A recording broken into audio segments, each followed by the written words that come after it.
Good morning to all students. As you know, our chapter number 6, combustion and flame, is going on. In previous class, we have read about candle, flames, and their different parts.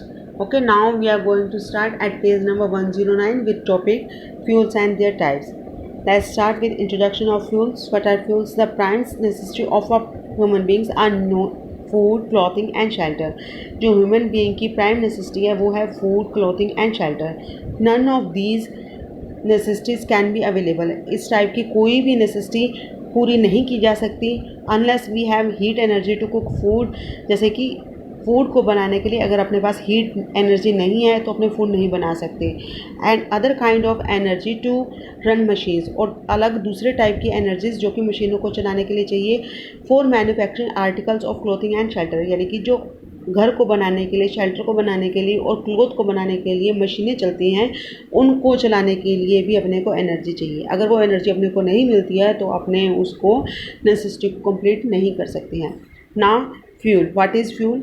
Any substance which is easily available. ऐसा substance जो कि easily available होता है and Burns in air at moderated, और air पर एक moderate rate पे जलता रहता है, producing a large amount of heat, और साथ में एनर्जी भी, हीट एनर्जी भी प्रोड्यूस करता है। Without leaving behind any desirable reduce is called a fuel. यानी कि बिना किसी अनडिज़ायरेबल सब्सटेंसेस को प्रोड्यूस किए लगातार एयर में जलता रहे और अपने को हीट एनर्जी प्रोवाइड करवाता रहे, that is fuel. Calorific value of a fuel, calorific value क्या होती है फ्यूल की?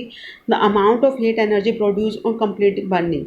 यानी कि कंप्लीट बर्निंग पर मिलने वाली हीट की वो क्वांटिटी जो कि 1 kilogram of fuel in pure oxygen is called the calorific value of that fuel. यानी कि 1 किलोग्राम फ्यूल को प्योर ऑक्सीजन में की प्रेजेंस में जलाने पर जो अपने को हीट एनर्जी मिलती है that is known as calorific value of that fuel. उस फ्यूल की कैल्फिक एनर्जी या कैल्फिक वैल्यू होती है।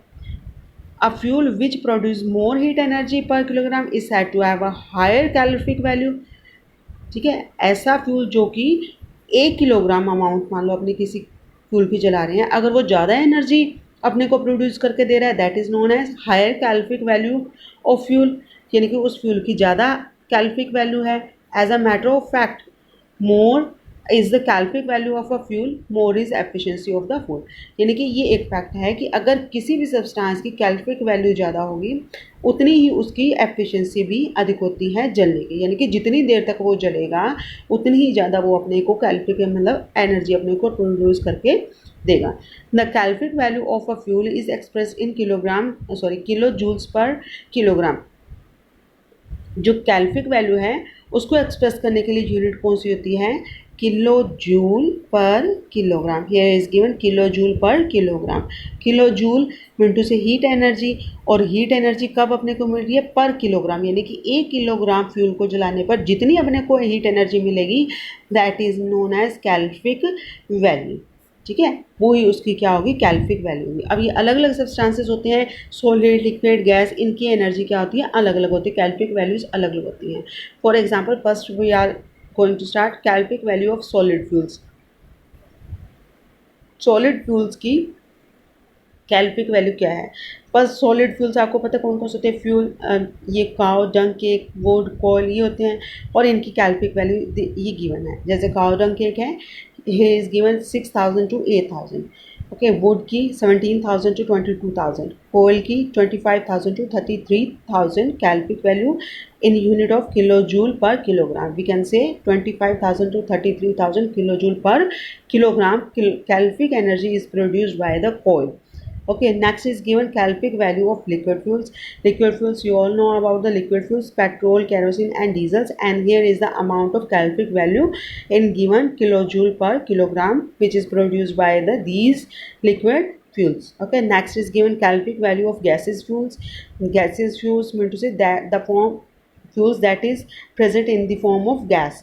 ओके, गैस की फॉर्म में कौन से प्रेजेंट होते हैं? जैसे मीथेन है, ब्यूटेन, जो एलपीजी गैस लेते हैं उसमें जो मेन कंपोनेंट होता है वो ब्यूटेन होता है। ठीक है, ये जो है गैसेस फ्यूल्स होते हैं और इनकी वैल्यू भी यहाँ पे गिवन है, about 50,000 kilo joule per kilogram given है। नेक्स्ट इसमें और एग्जांपल इसके गिवन है गैसियस फ्यूल के, बायोगैस, सीएनजी, हाइड्रोजन, और इनकी कैल्पिक वैल्यू भी या इनके अपोजिट में गिवन है। Next is characteristics of good fuel. अब जो गुड फ्यूल होता है, अच्छी क्वालिटी का फ्यूल होता है, उसकी क्या कैरेक्टरिस्टिक्स होती हैं? First, it should have a large calorific value. इसकी कैल्पिक वैल्यू लार्ज होनी चाहिए, यानी कि जितनी कैल्पिक वैल्यू लार्ज होगी उतना ही उसकी एफिशिएंसी क्या अधिक होगी और अपने को ज़्यादा हीट मिलेगी।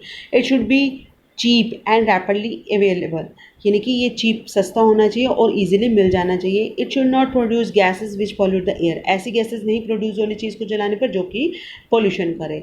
It should not produce any hazard during transportation. अब अगर आप इसका ट्रांसपोर्टेशन करते हैं तो इसमें कोई भी ऐसी घटना या दुर्घटना नहीं होनी चाहिए। It should burn at a slow rate and it's combustion should be controllable. और ये जो सब्सटेंसेस होते हैं, फ्यूल होते हैं, एक मॉडरेट रेट पे, स्लो रेट पे चलने चाहिए और इनका जो कंबशन है वो भी कंट्रोल होना चाहिए, अनकंट्रोल नहीं होना चाहिए। अगर किसी का कंबशन अनकंट्रोल हो जाएगा, अगर अपने उसको कंट्रोल नहीं कर सकते हैं तो वो बहुत बड़े इंसिडेंट में चेंज हो सकता है, इंसिडेंट होने की पॉसिबिलिटीज़ बढ़ जाती हैं। It should be easy to store, और ये स्टोर करना भी ईजी होना चाहिए। It should have low ignition temperature, इसका इग्निशन टेम्परेचर लो होना चाहिए। फॉर एग्जांपल जैसे सीएनजी है या फिर अपने एलपीजी गैस लेते हैं, थोड़ा सा ही इसको इग्निशन टेम्परेचर देते हैं तो ये जलने लगते हैं, ठीक है। It should produce a very small amount of residues such as ash, और ये जो जलने पर बहुत कम अमाउंट में residues mean to say undesirable substances जैसे कि ऐश, राख नहीं बननी चाहिए, बहुत कम मात्रा में बननी चाहिए अगर बनती भी है तो। Now students, here is given assignment. First is during incomplete combustion of fuel CO mean to से कार्बन मोनोऑक्साइड गैसेज फॉर्म। जब इनकम्प्लीट कम्बशन होता है तो कार्बन मोनोऑक्साइड बनती है, जब कंप्लीट होता है तो कार्बन डाइऑक्साइड बनती है। Next is the hottest region of a candle flame is non as luminous part. जो हॉटेस्ट पार्ट होता है उसको क्या बोलते हैं अपने? ल्यूमिनस पार्ट बोलते हैं। अब a good fuel should have low ignition temperature. जो अच्छा फ्यूल होता है उसका इग्निशन टेम्परेचर कैसा होना चाहिए? लो होना चाहिए। LPG is an gaseous fuel.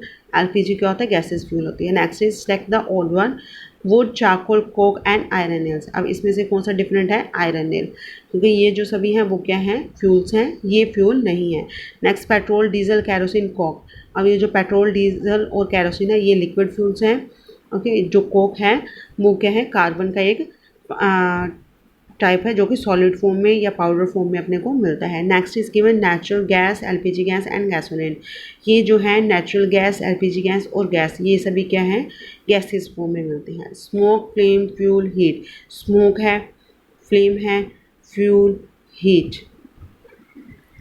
In this we find that heat जो होती है, हीट से अपने को इसमें भी टेम्परेचर होता है, हीट मिलती है। फ्यूल में भी जलने पर हीट मिलती है। फ्लेम्स होते हैं उसमें भी हीट मिलती है, बट जो स्मोक होता है उसमें हीट अपने को नहीं मिलती है। Next is given classification of fuels on the basis of physical state of the fuel. Physical state के बेस पर अपने फ्यूल्स को कैसे क्लासीफाई कर सकते हैं? Solid fuels, liquid fuels and gases fuels, okay.